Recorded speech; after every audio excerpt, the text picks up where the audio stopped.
Muy buenas compañeros. Hoy tenemos a Pablo Almazán, el capitán del Betis Baloncesto. Y bueno, le conocí hace tiempo en Melilla. Creo que nos va a aportar mucho, tanto en experiencias vitales como a nivel de jugador de baloncesto. Y nada, un placer, Pablo, estar contigo. Gracias por tu tiempo. Y nada, cuéntanos un poco más sobre ti.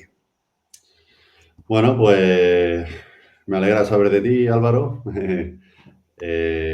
Nada, soy Pablo Almazán, como ha dicho Álvaro. Encantado de estar aquí y contar un poco mi experiencia con respecto al baloncesto. Y bueno, llevo 6 temporadas con esta en Sevilla. Llegué el Depor.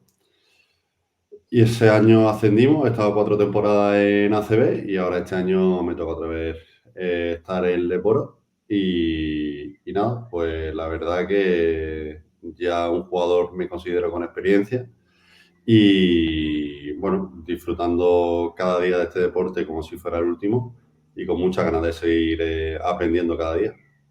Genial. ¿Cómo fue un poco tus orígenes? Por ejemplo, si nos escucha algún jugador joven, ¿de dónde eres? ¿Cómo empezaste? ¿Cómo conseguiste poco a poco llegar a ser profesional? ¿Cómo fueron tus pasos?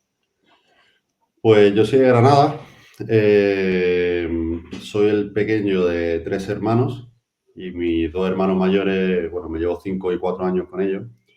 Ellos siempre han jugado a baloncesto. Entonces, en ese sentido, yo crecí viendo baloncesto.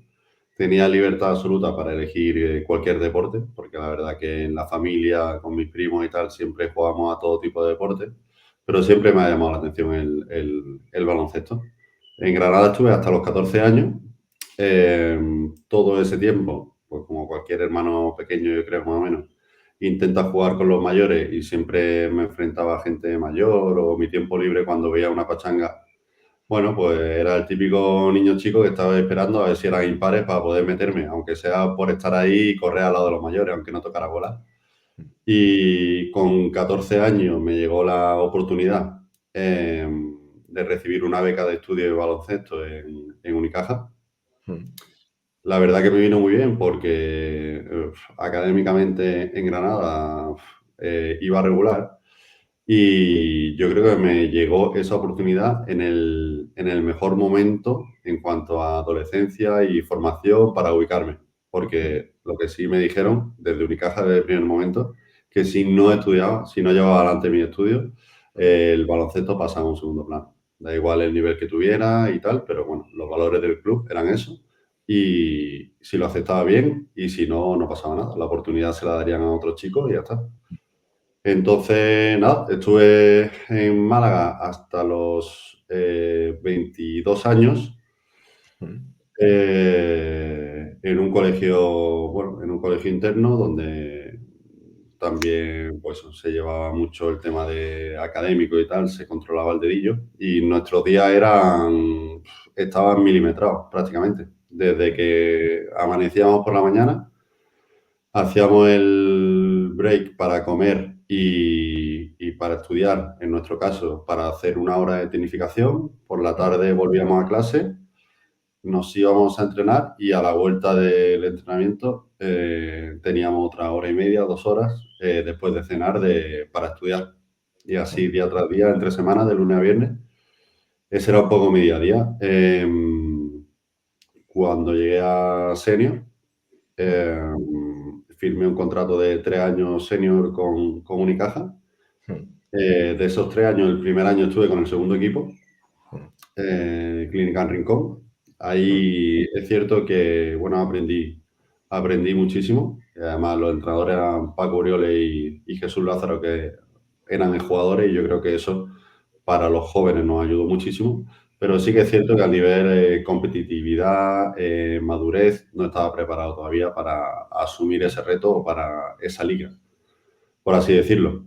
Así que nada, estuve cedido en Jerez después de ese año en Les Plata y la verdad que, bueno, trabajamos muy bien en Jerez. Hubo algunos problemas con el tema de, bueno, de impago, de tal, era un poco la época de la crisis también y fue un año un poco ruidoso, pero a nivel deportivo el salir de mi zona de confort, eh, verme rodeado de muchísimos veteranos y de un entrenador con el que ya había estado en Unicaja, como era Toda Paterna, me ayudó muchísimo a, bueno, a sentirme cuidado. Tuvieron mucha paciencia conmigo, me dieron la oportunidad y la verdad que yo creo que hasta el día de hoy fue uno de las mejores temporadas de mi vida. Por todo lo que aprendí dentro de la pista, pero sobre todo fuera. Al final, bueno, estar con gente que, digamos, su única prioridad no era el baloncesto y te ayuda a ver otras cosas, me ha ayudado muchísimo desde entonces. Después de ese año en Jerez, jugué en Plasencia, cedido también. Y bueno, ahí el equipo era totalmente diferente. En cuanto a... Éramos un equipo muy joven y solo había un veterano.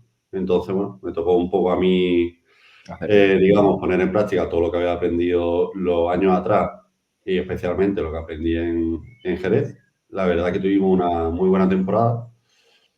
Y, y nada, después de ese año acabé contrato con Unicaja, pero decidieron renovarme un año más para jugar en el segundo equipo. Fue como una segunda oportunidad en Unicaja y esa temporada empecé muy bien con el Leporo. Hay un cambio de entrenador en el primer equipo. Bueno, era la época que estaba Aito y después entró Chus Mateo. Y bueno, en esa reestructuración del equipo, de jugadores y tal, Chus decide tenerme la mitad de la temporada, la última fase de Euroliga, más lo que quedaba de temporada, con el primer equipo. Así que nada, tuve la oportunidad de jugar con jugadores que para mí, durante los años de formación en Unicaja, habían sido un absoluto referente. Hablamos de Carlos Jiménez, hablamos de Benny Rodríguez, bueno, a nivel entrenadores con Ángel Cañete también. Y nada, esa fue mi experiencia vinculado a Unicaja, por así decirlo. A partir de ahí, bueno, jugué en Zaragoza al año siguiente y después ya, bueno, empezó un poco los años de que cada 10 meses estaba en un sitio, ¿no? Al final, yo creo que hay jugadores bueno, que están preparados desde primera hora, desde que son jóvenes para estar al primer nivel, y hay otros jugadores que necesitamos un poco más de recorrido para adquirir esa madurez. A partir de ahí estuve, bueno, ya te digo, en Zaragoza, en Coruña, en Lugo, estuve en Navarra también, y después desembarqué en Melilla. En Melilla, la verdad que fue otro momento clave en mi carrera deportiva, porque estuve 3 años allí y los 3 años, digamos que fueron muy diferentes. El primer año, un equipo, bueno, con gente de mucho nombre en la categoría, veterana ya con experiencia y donde el único objetivo era ascender. Lo conseguimos ese año, pero por bueno, temas burocráticos, el antiguo canon y todo esto, no pudimos ascender. El segundo año en Melilla, antes de finalizar la temporada, tuve una lesión, bueno, importante, como es la rotura de sóleo y gemelo y tal. Bueno, eso me hizo llegar a la tercera temporada, digamos, no habiendo podido entrenar como venía entrenando los últimos años. Entonces ahí es donde te conocí. Donde planificamos una muy buena puesta a punto y poco a poco fui cogiendo el ritmo de mis compañeros. Me costó un poquito más, pero la verdad que yo creo que lo conseguimos, tío. Hicimos un buen trabajo ahí. Yo creo que sí, yo creo que sí. Y nada, y ese año pues fue un año, yo creo, de mucha experiencia. Otra vez, digamos que siendo el veterano de allí, con un equipo que teníamos muy joven, pero de mucha calidad. Al principio, acuérdate que aquello no carburaba, no terminaba de carburar. Aparte, Melilla para mí ha sido una ciudad muy importante en mi vida a nivel humano, porque se aprenden muchísimas cosas, pero es una ciudad peculiar. O sea, al final, hasta que vas a la península, digamos que lo que tiene allí es lo que hay. O sea, no va a venir un entrenador de otra ciudad a verte, Sí. las Cuando hace a lo opciones. mejor temporal no puedes viajar en avión ni en barco, ¿no? Quiero decir, sí es diferente. Ahí está, o sea, el día a día, los que estamos en el vestuario o en el club, por así decirlo, y ya está. O sea, no, bueno, no es como aquí en Sevilla, ¿no? Que Sí, cojo sí. el coche y me voy a ver a mi familia o lo que sea. Mm. Entonces, yo creo que fue el primer partido de la segunda vuelta, si no recuerdo mal, contra Coruña en casa, que nos metieron, no sé si fue de 30 o de 40, que a partir de ahí fue Hicimos un el antes y un después esa temporada, porque físicamente estábamos muy bien, pero el equipo no fluía, no ganaba. Bueno, de alguna manera nos acostumbramos a la derrota, que yo creo que la falta de ambición en un equipo es lo que puede matar a un equipo sin ninguna duda. Y, y bueno, ahí hicimos aquella reunión con Alcoba sobre todo Mm. y bueno, dijimos si queremos ser ambiciosos tenemos que subir el nivel cada día. Yo lo que sentí Entonces, un poco ahí, Pablo, no sé si lo notaste tú igual, lo que yo pensé fue, creo que íbamos, si no recuerdo mal, medio intentando acechar o perseguir a Breogán. Y en el momento en el que creo que allí nos ganaron y ya como que era en principio imposible poder ascender directos, yo creo que el equipo como que dijo, a ver, si no podemos ascender directos, hasta el playoff como que queda mucho todavía. O yo por lo menos yo sentí algo así. Entonces bajamos el nivel y se empezó a perder y luego hasta, como tú dijiste, luego conseguimos hacer clic y ya empezamos otra vez a ganar de cara al playoff. O sea, al final también es muy importante la cabeza y cuando a lo mejor ves que has perdido un objetivo que perseguías mucho, es difícil encontrar la motivación para dar lo máximo en cada entrenamiento si a lo mejor no ves muy cerca la recompensa quizás, ¿no? sí, sin duda. Cuando tienes un objetivo y ves que se te escapa, ese momento de gestión, de volver a caminar, de volver a levantarte, bueno, pues hay gente que lo hace en 1 o 2 días, hay gente que necesita 2 o 3 semanas, pero cuando estás dentro de un grupo, realmente lo que hace falta, hablando mal, o algunas veces se da la circunstancia que hasta que no te pegan una hostia no te despiertas. Sí, sí. En ese sentido, la hostia se llamó Coruña en casa y a partir de ahí es cierto que, bueno, pues que Alejandro apretó las tuercas. Yo creo que terminaba cada día, cada entrenamiento afónico. Yo no sé cuánto dinero se gastó en caramelo de menta esa temporada. Y bueno, pero los chavales aceptamos el reto y acabamos jugando un quinto partido para subir a CB en Manresa. Mm. Es cierto que ese partido, eh, bueno, pues lo perdimos, o ellos fueron claramente superiores, pero todo lo que hicimos, bueno, al final de temporada y el playoff, Mm. esa sensación de unión, de físicamente estar todos como toros y sobre todo la confianza que teníamos unos en otros, ¿no? Que uno, por ejemplo, estaba reventado Mm. y pedía cambio y confiaba que el que salía Mm. iba a estar mínimo a su nivel. Entonces, Mm. esa confianza que creamos y ese vínculo que creamos entre todos, yo creo que fue súper, súper emocionante. Y nada, después de Melilla, eh, bueno, el destino me trajo, o nos trajo, por así decirlo, mejor dicho, a mi mujer y a mí aquí a Sevilla. Y bueno, yo tenía la cláusula que si ascendíamos ese año, renovaba automáticamente en ACB. Mm. Así que conseguimos ascender, quedamos primeros de liga. Y ese verano me lo tomé como el verano más importante a nivel preparación física. Mm. Ahí empezamos, bueno, con tu visita a Sevilla, Mm. aquel verano, y después seguimos trabajando porque tenía claro que esa oportunidad que había luchado durante mucho tiempo y que me había ganado, obviamente tenía que estar primero en las mejores manos o en gente en la que confío. Mm. Y si me llegaba la oportunidad tenía que aprovecharla como fuera. Podría ir bien, podría ir mal, pero al final todo lo que hiciera en mis manos lo iba a intentar hacer. Y así fue. Al principio de temporada en ACB hubieron algunos, bueno, fichajes que después salieron por tema de, bueno, pues, cláusula y tal y cual. Y, y ahí fue donde me surgió la oportunidad. La confianza del club ya la tenía. la aproveché y aquí sigo a día de hoy. O sea que esa es un poco mi experiencia deportiva a lo largo de los años. Fenomenal, ¿eh? Sí, sí. Me quedo con algunas cosas que voy a preguntarte. Una, por ejemplo, porque al final yo creo que muchas veces la gente joven o todo el mundo, pues vemos el deportista final, pero no vemos el camino. Entonces a lo mejor pensamos, joder, es que Pablo, imagínate qué bien estará, cómo vivirá en Sevilla y ya ni te cuento que estabas en ACB. Pero claro, Pablo se fue de su casa con pues 14, 15 años a otra ciudad que no es fácil. Quiero decir, ¿tú cómo crees que habría sido tu carrera, por ejemplo? Sinceramente, obviamente no se puede saber, pero ¿cómo crees que habrías acabado? O si habrías conseguido lo que has conseguido si hubieses dicho no a Unicaja. Más o menos, ¿tú crees que puedes haber conseguido lo que has conseguido realmente o seguramente hubieras quedado a lo mejor un peldaño por debajo como jugador?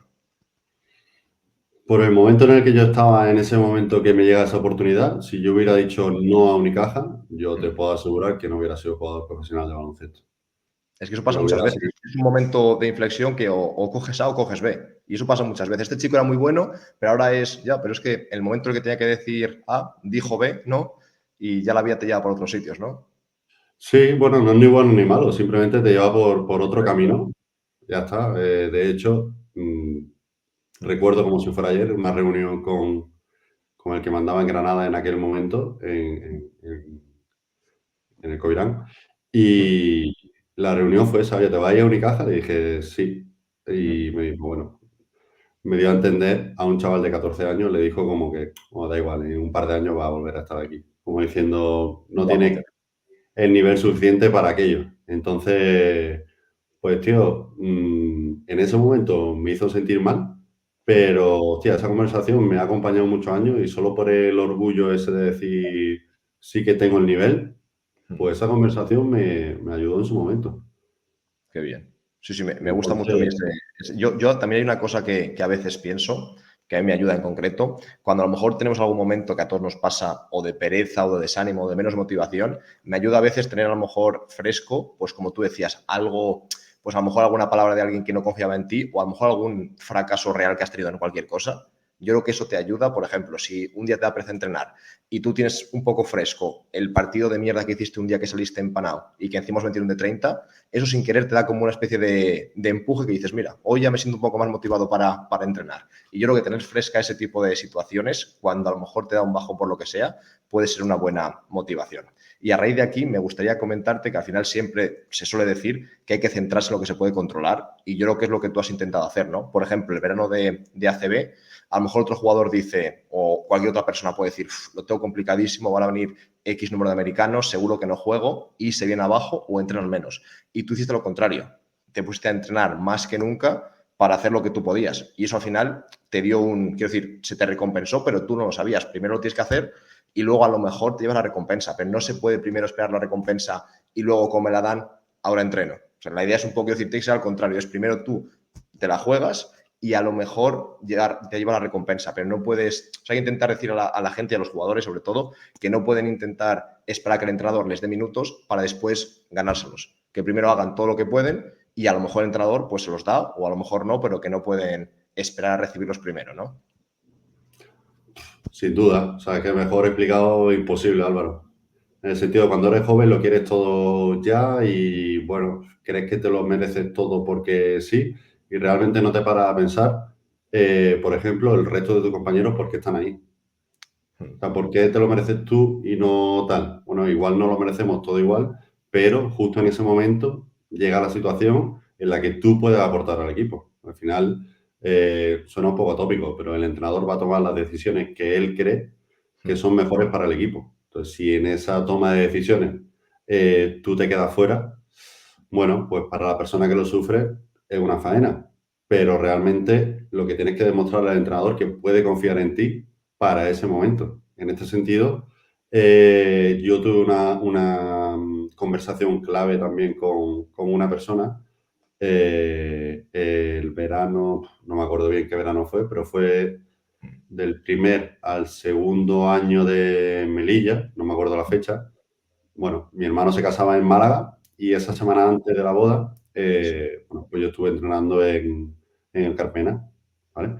Estuve entrenando allí y tal, en el gimnasio y eso, y estaba allí trabajando Ángel Cañete, ¿vale? Que había estado conmigo en Unicaja, aquel año que estuve con el primer equipo y tal.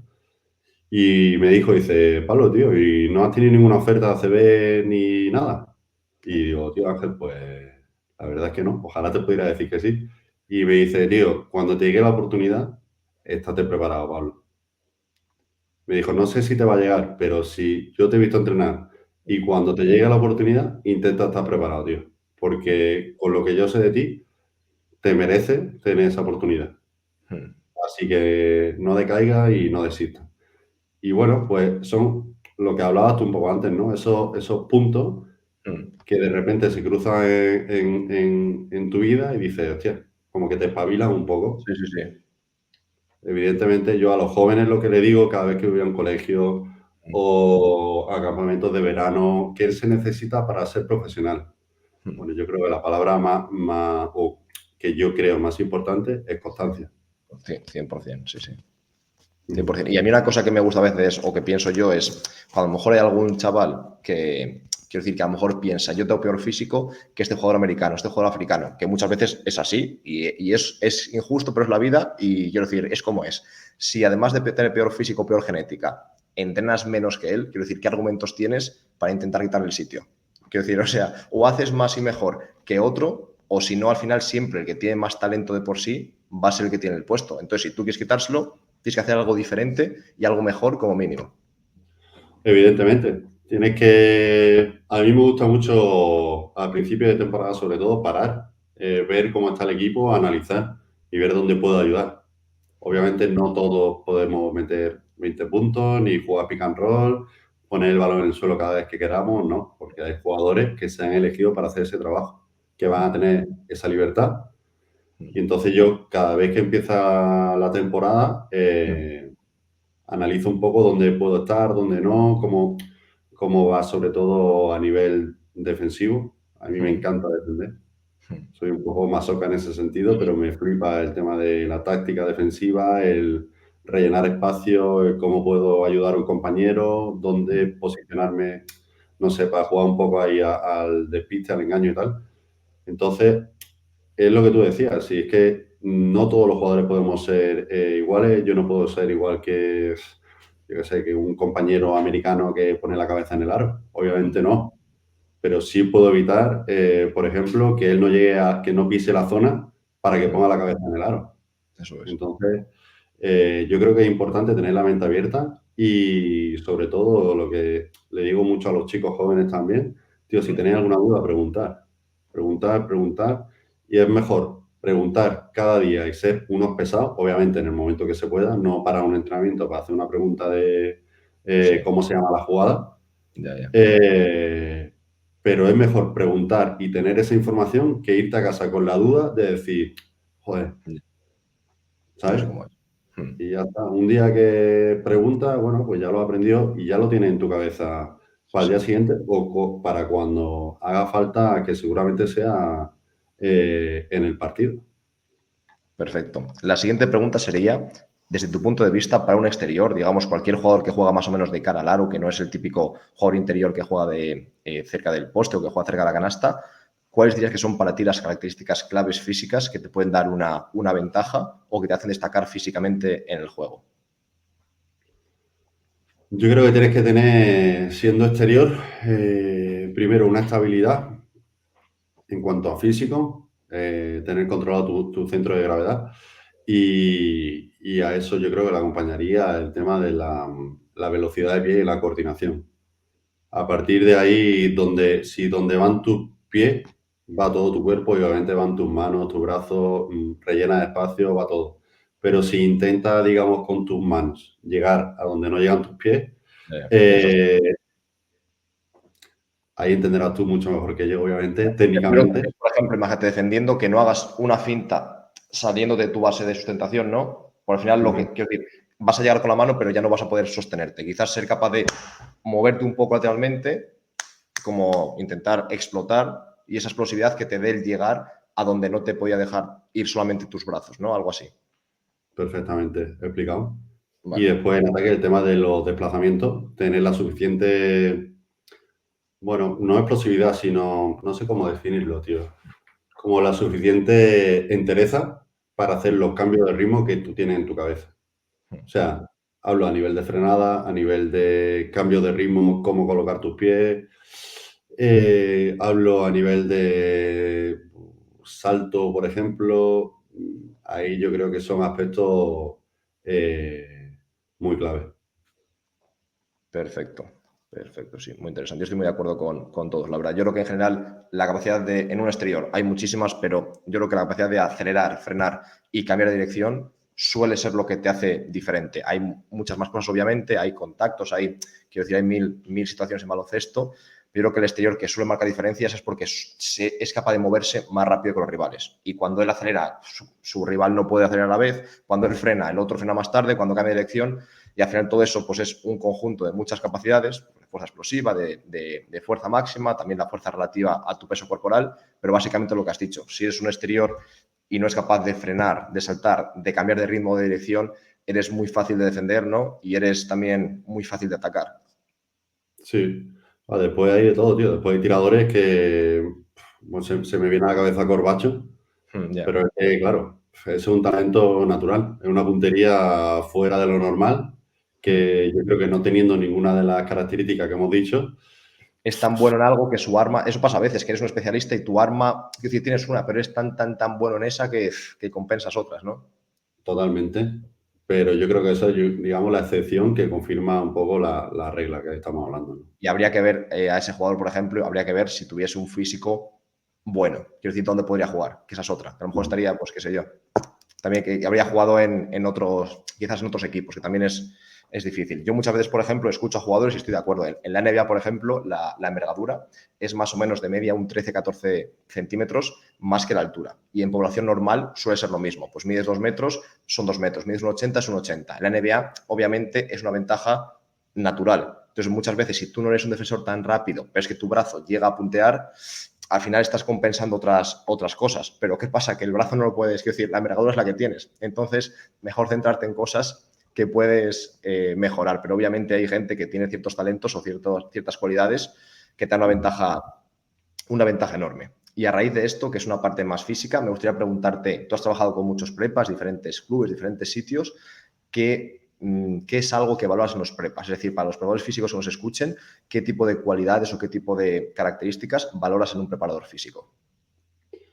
Eh, la más importante es que se adapten a todo y cada uno de esos jugadores, que se adapten individualmente hablando, ¿eh?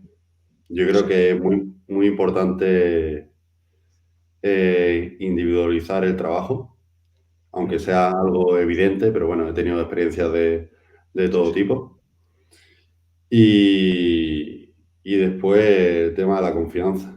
Creo que la confianza lo es todo dentro de un equipo, pero con el preparador físico creo que tiene que haber mucha comunicación y mucho feedback a nivel de cómo te sientes, sensaciones que has tenido, por ejemplo, después de un entrenamiento muy duro o después de una sesión de fuerza muy dura, cómo te has sentido después de la transferencia al juego o al entrenamiento. Yo creo que eso, individualizar el trabajo y la confianza, creo que serían dos aspectos bastante clave. Y a raíz de eso, yo, por ejemplo, soy un jugador que me gusta mucho saber cómo estoy. Quiero decir, el tema de las mediciones, por ejemplo, con el encode a nivel de Sí. sentadilla, bueno, todo lo que se puede medir, a mí, por ejemplo, me ayuda mucho, porque eh, soy un jugador, o me considero un jugador que, que necesito saber las sensaciones que tengo físicas para después sentirme bien jugando a baloncesto. Entonces, a mí, por ejemplo, me sirve mucho eso porque obviamente durante la temporada emocionalmente pasamos por muchas situaciones. Bueno, algunos momentos en los que hay más presión, digamos, y tu cabeza te está diciendo que estás cansado, pero igual los números te están diciendo otra cosa.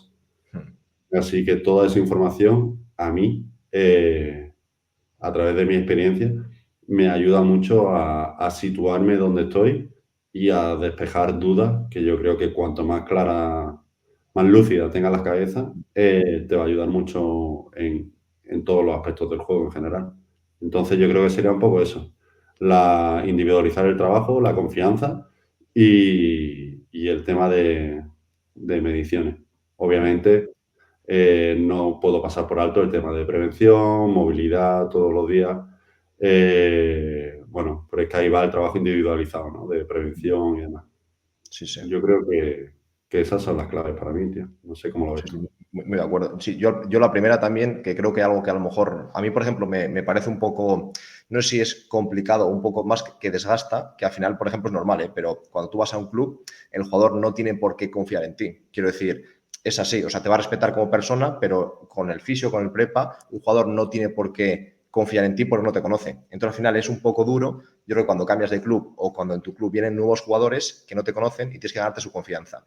Y normalmente, no siempre, pero normalmente te la ganas y confían en ti y ya no hay ningún problema, por lo que digas, van en esa dirección, pero al cabo del año cambian y vuelven otros o te vas a otro sitio y vuelves con la rueda. Entonces al principio es un poco, bueno, pues eso que desgasta, pero hay que hacerlo, que es intentar, pues yo creo que estar preparado para las dudas del jugador, poder demostrárselas y también lo que tú comentabas. Yo creo que es al principio valoras de forma profesional, si ven que no es solo tu opinión, sino que son datos y que les vas a intentar ayudar, yo creo que ya empiezas poco a poco a romper como esa armadura de decir, vale, este prepa me va a entender, porque si no muchas veces, y yo lo entiendo, el jugador viene con la idea o con la experiencia con un prepa que le funcionó y es complicado empezar a confiar en uno nuevo, porque es así, porque es un extraño en ese momento. Entonces yo diría que desde el punto de vista del prepa es un poco complicado al principio, pero hay que entenderlo desde el punto de vista del jugador. Y luego, en cuanto a las valoraciones, a mí me parece clave, tanto para el prepa, para tomar decisiones tan subjetivas, como para el jugador.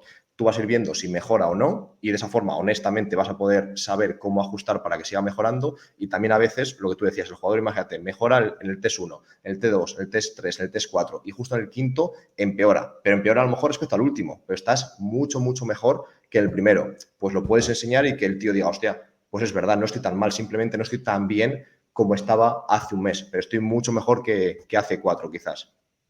Ujú. Sí, Es un poco... durante la temporada no puedes estar en tu máximo esplendor, obviamente, durante 10 meses.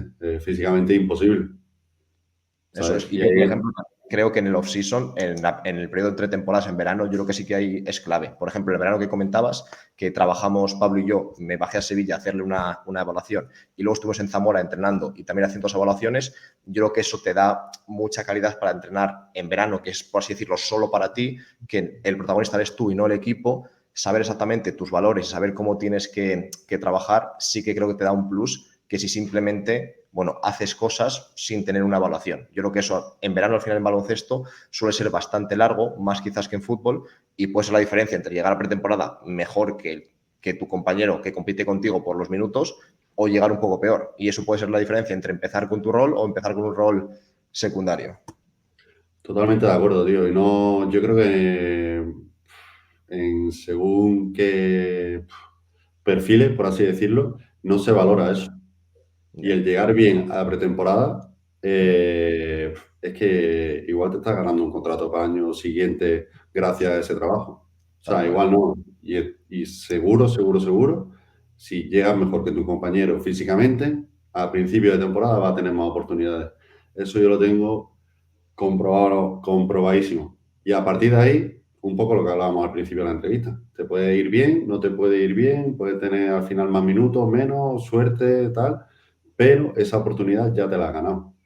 Sí, sí. Y yo, por Entonces, ejemplo, también hay una cosa, que es que los entrenadores son personas. Es decir, los entrenadores, por ejemplo, por así decirlo, un entrenador no puede ser egoísta porque lo único que quiere es que gane el equipo. O sea, es que no, quiero decir, no hay ninguna forma, un jugador puede ser egoísta, un agente puede ser egoísta, pero el entrenador solo quiere ganar. Es decir, la forma de ser egoísta es ganar. Entonces, al final, en pretemporada, y esto yo lo veo, si un entrenador es una persona y ve que ha llegado Pablo Almazán como un avión y el americano que debería estar por delante con sobrepeso y que, hostia, no se va de una, ¿sabes? De Pablo, el tío va a decir, hostia, este es más vago, este que habrá hecho en Estados Unidos no está implicado y Pablo está a muerte con el equipo. Y sin querer, ya en tu cabeza tienes asocias Pablo a trabajar duro, americano A no está implicado. Y eso al final va a hacer que cada vez que entrenes lo tengas en tu cabeza. Entonces, al final, yo creo que es una oportunidad enorme llegar muy, muy bien. Y al hilo de esto, me acuerdo que en un club de Alemania, no en el actual, en Braunschweig, el director deportivo era jugador, fue jugador muchos años y me dijo, yo realmente, me explicó un poco así como que yo no era nada del otro mundo. Yo era bueno físicamente y tirador, pero no era,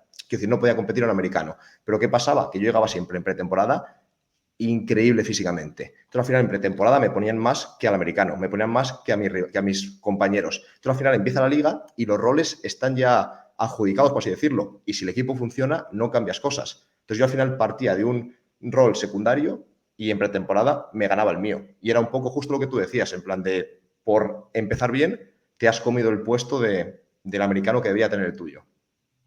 Totalmente. O sea, una planificación, cuando un director deportivo y un entrenador planifican una plantilla, al final esto no son matemáticas, pero bueno, está el americano que me va a hacer tanto, el que va a crear juego, el que va a defender, el que tal. Pero claro, si el americano físicamente, americano por decir, digamos, el ejemplo que tiene más... Suelen tener un rol, no vas a fichar a un americano para un rol secundario, Ahí está. prácticamente. Pero claro, es que si el americano físicamente no está para sacar ventaja a su compañero, por ejemplo, o para crearse sus propios tiros, es que a lo mejor no me hace falta que un tío meta 20 puntos. Igual lo que me hace falta es que a un jugador pues no le metan 20 puntos a él, Eso es, sí, ¿no? sí. Entonces, ahí entra también un poco la mente abierta que tenga el entrenador, pero es lo que tú dices, si lo estás viendo día tras día y el equipo también está viendo esa información, porque al final los compañeros también se nutren de esa información. O sea, y al final se crean, bueno, unos códigos dentro de la plantilla en los que, bueno, yo creo que ninguno confiamos en nadie que tire una moneda al aire y diga, bueno, cara o cruz. Nosotros Ya. confiamos en la gente que nos guarda la espalda.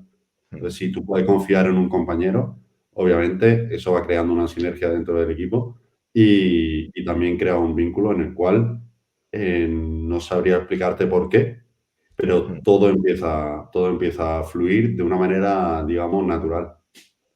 Perfecto. Vamos ahora por unas cuantas preguntas rápidas que son más desenfadadas de contestar casi intuitivamente. Y te quiero preguntar por alguna anécdota que se pueda contar y que sea divertida, si se te ocurre. Mientras, según hemos ido hablando, se me ha ocurrido una de Melilla, así que si no se te ocurre, cuento yo esta. Pero si tienes alguna, cuéntame alguna, puede ser en viajes, en hoteles, en partidos, algo que tú digas. Esto no me puedo creer que haya pasado. Sí, pues hablando contigo se me ha venido una a la cabeza del playoff del primer año de Melilla, nosotros contra Coruña, ¿vale? Durante ese año, además, ellos tenían un auténtico equipazo. Y empezamos la serie en Melilla. Perdimos un partido y ganamos otro.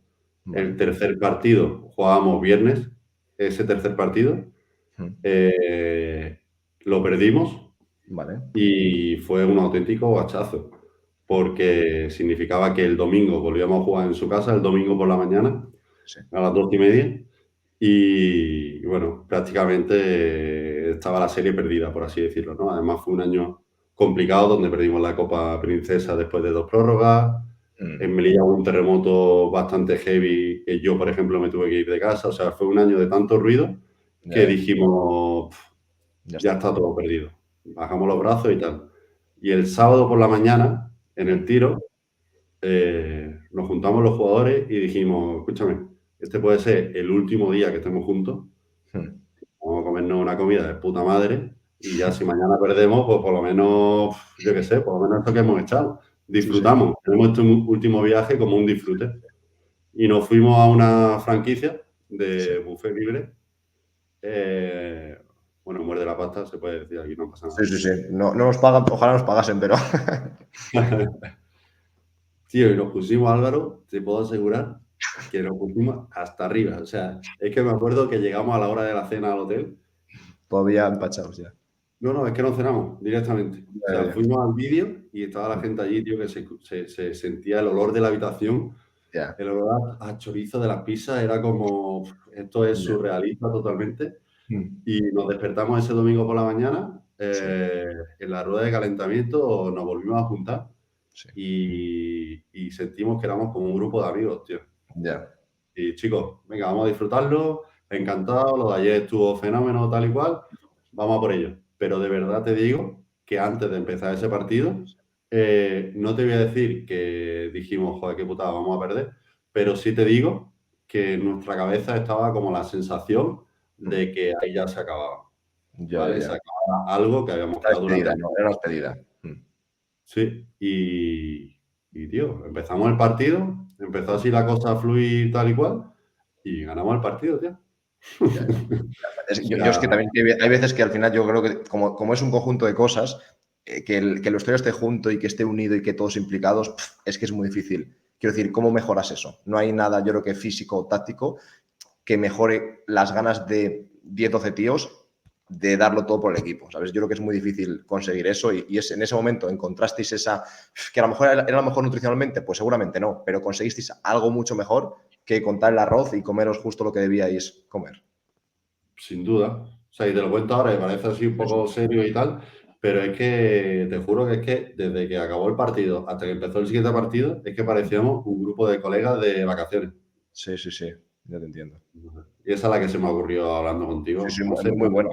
Me parece muy buena, la verdad. Me pero ahora parece muy me quedo intrigado por la tuya de Melilla, tío. No, la mía no era para tanto. No, es que al final, al lado de la tuya, que ha sido casi emotiva, la mía es una chorrada. Pero la mía era que recuerdo que, bueno, por ejemplo, Alex el fisio, que yo me reía muchísimo con Alex, pues me acuerdo que en un, creo que era para ir a Logroño, creo, para jugar en Clavijo, pues vio que en el avión, el típico que estaba mirando los DNIs, que no lo miraba, que decía, bienvenido, bienvenido, bienvenido, y dice, voy a enseñar el de mi hija, que su hija tenía 2 años, un año y pico. Entonces pasó y le puso el de la niña, y el tío dijo, bienvenido, y se lo pasó. Y yo dije, es increíble, Alex, es un sinvergüenza.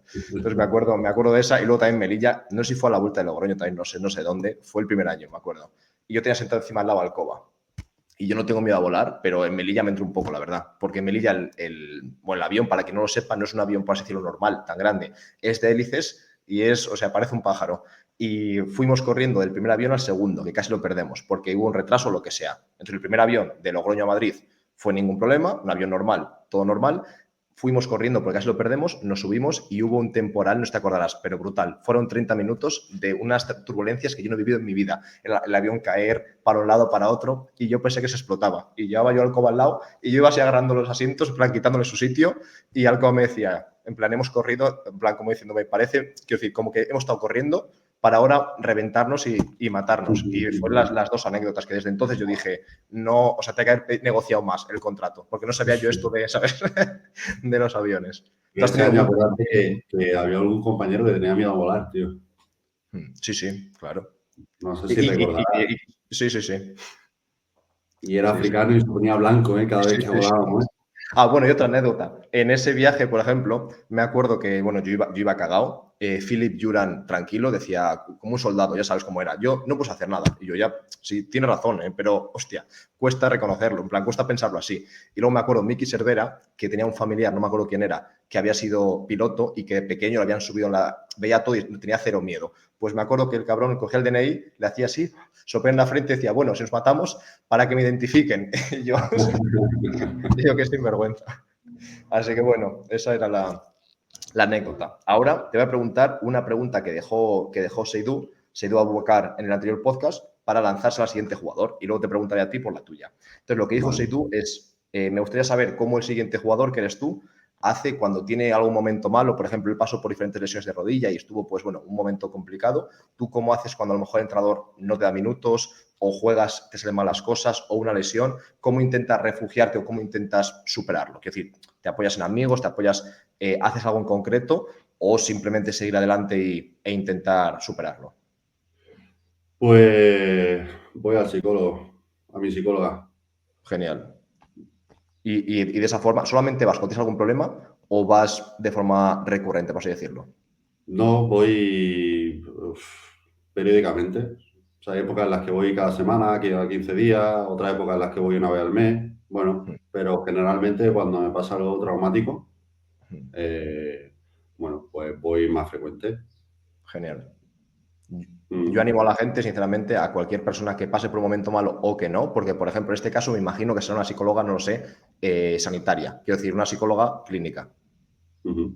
Claro, Sí, yo sí. también animo a la gente a que a lo mejor, aunque no tenga un problema, se puede ir a un psicólogo deportivo para intentar potenciar tu rendimiento. Es decir, es por así decirlo como tienes una lesión, puedes ir al fisio y está genial, o estás sano y vas a un prepa a que te ponga al siguiente nivel. Y con la psicología deportiva es lo mismo. Puedes a lo mejor trabajar por un problema concreto y solucionarlo, y aunque estés bien, está genial que vayas al psicólogo, si quieres, a un psicólogo deportivo o a un psicólogo pues de diferentes especialidades para potenciar tu rendimiento mental.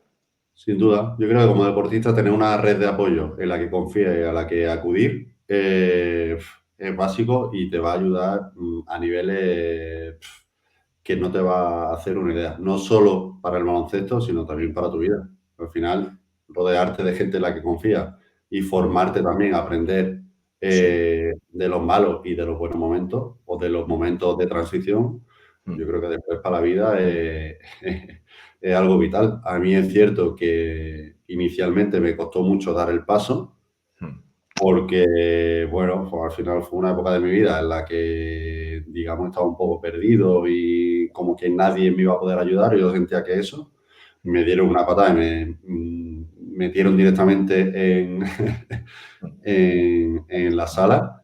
mm. Y desde entonces, tío, no, he intentado no soltarlo. Qué bien. Así que a nivel psicólogo deportivo, clínico y después a Mm, nivel preparación física, tema fisio y tal, mm. tener una red de apoyo en la que puedas confiar me parece primordial. Perfecto. Y ya la última pregunta, para hacer un poco de publicidad. Tú, por ejemplo, me comentaste cuando viste a Zamora, creo que nunca había estado en Zamora. ¿Puedes decirle a la gente lo que pensaste después de estar allí unos días, después de hacer esa especie de tour turístico por la noche? ¿Qué sensación te dio Zamora? Pues, tío, me pareció espectacular. Además, me acuerdo que hicimos la ruta con Una una amiga de mi conocida. novia que nos iba explicando Nos iba explicando un poco la sí, sí, historia de Zamora, pero desde un punto de vista, digamos, bueno, para gente como histórico, yo, ¿no? sí, pero digamos que explicaba un poco el ABC o explicaba la historia para tontos, porque Ah, vale, yo sí, sí. realmente, Simplificado, vale, sí, sí. y yo lo siento, pero nunca había dicho, joder, me voy a ir de vacaciones a Zamora. Nadie lo hace, no te preocupes. Y cuando salí de allí flipé de lo mucho que tenéis allí históricamente y después a nivel de la gente, tío, es que estuve, los días que estuve, me sentí en familia. Obviamente, cuando entrenábamos y acababa reventado, pues no me gustaba Zamora, pero es que hubiera estado en Hollywood y hubiera odiado Hollywood, ¿sabes lo que te digo?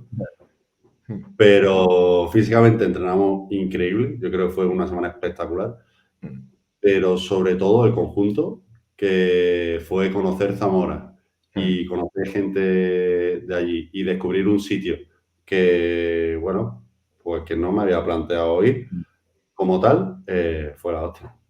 Qué bien, Me qué bien. Yo flipó te voy a Zamora, decir, tío, sinceramente. me alegro mucho. Simplemente cuando alguien te pregunte, dile, joder, no hace quiero decir que está genial ir a Málaga, que Málaga me encanta, pero que también se puede ir a Castilla, que no pasa nada, y que lo bueno de Castilla, sinceramente, es que las ciudades son muy bonitas y se come espectacular. Entonces, a lo mejor no vayas en agosto, vete a la playa, pero si pasas por Madrid, vete a Salamanca, vete a Zamora, vete a León, que os va a gustar seguro. 100% recomendable, Zamora calidad. Eso es, así me gusta, genial. Y ya lo último, me gustaría que lanzases una pregunta para el siguiente jugador que venga. ¿Qué te gustaría saber del siguiente? Pues, por ejemplo, si tú te lanzó la pregunta del momento complicado, ¿tú qué querrías saber? Yo que sé, imagínate, cualquier cosa, una rutina que tenga, una manía prepartido o cómo él intenta quitarse los nervios, cualquier cosa que te gustaría saber de un jugador. Claro, no puedo saber qué jugador es, ¿no? El que va a venir. No. De hecho, es que no lo sé ni yo todavía, ¿eh? Lo estamos todavía preparando, así que no, no te lo Vale. puedo decir. Pues, no sé, tío. Se me viene lanzarle algo. mm, Me has pillado en blanco, tío. Si no, no te preocupes, me lo puedes mandar luego por WhatsApp y yo se lo pregunto en persona al siguiente, si quieres. Eh, bueno, el mejor recuerdo emocional que tenga dentro de una pista de baloncesto, Genial. desde que empezó a jugar baloncesto hasta el día de hoy. O sea, no hablo de, si te dice, pues mira, la final que jugué contra los Chicago Bulls, perfecto. Ya, pero que puede pero un ser una poco, pachanga con amigos, por ejemplo, algo así, ¿no? sí, el recuerdo más feliz que tiene dentro de una cancha de baloncesto, independientemente de dónde fuera o de si ganó un título ese día o no. Perfecto, Pablo. Pues a mí me ha encantado la charla, me ha encantado el podcast, espero que a ti también. Y nada, pues estamos en contacto. A ver si nos vemos otra vez por Castilla o por el sur, que a mí también me encanta ir a Málaga. Mi novia está cansada de mí de hablar de Málaga, pero es que Málaga en verano es, es la leche. Así que nada, un abrazo, Pablo, y me alegro mucho haber charlado contigo este rato. Venga, Álvaro, un abrazo. Muchas gracias a Venga, vosotros. adiós.